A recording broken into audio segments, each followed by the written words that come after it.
to another edition of Jake's Super Safe Money Updates. Thanks for being here, Jake. You're welcome.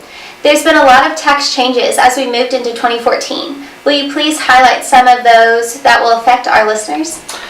Sure, there's actually not quite as many this year as in past years, but there are some important ones. First off, there's higher top tax rates for income, capital gains, and dividends. So higher taxpayers are being hit extremely hard this year. This is also the year that the Medicare surtax kicks in for investment income for some taxpayers. That is part of the ACA or Obamacare funding. There's also a Medicare surtax on salary and self-employment income for some taxpayers. So self-employed small businesses will be hit hard this year as well. Exemptions are also curtailed for some taxpayers, so what that means is people get to deduct less over certain thresholds, which of course raises your marginal income tax rate. So your exemptions and itemized deductions will also be limited this year.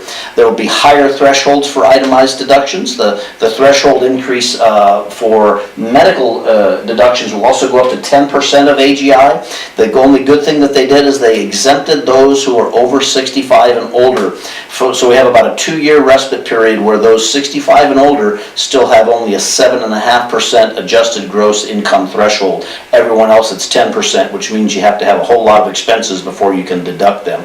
And married same-sex couples must file as married taxpayers now this year as well.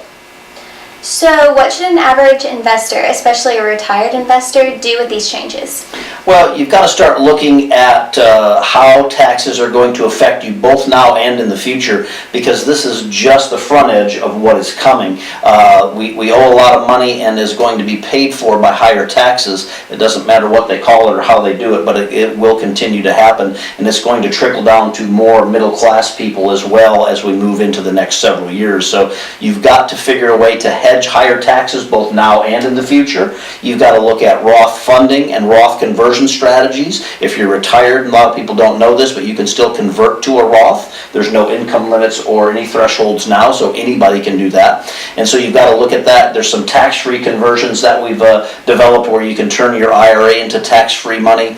And so you've got to look at those things because taxes are going to continue to go up in the years ahead. So now is the time to plan while we still have these things. As you know, they can change these rules at any time, so we have to take advantage of what we have while we have it.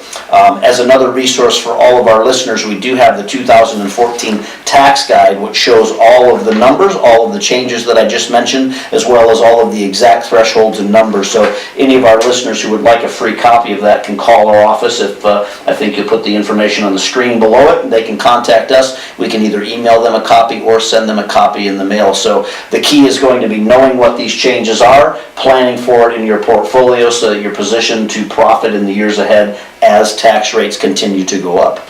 Okay, great. Thank you, Jake. You're welcome.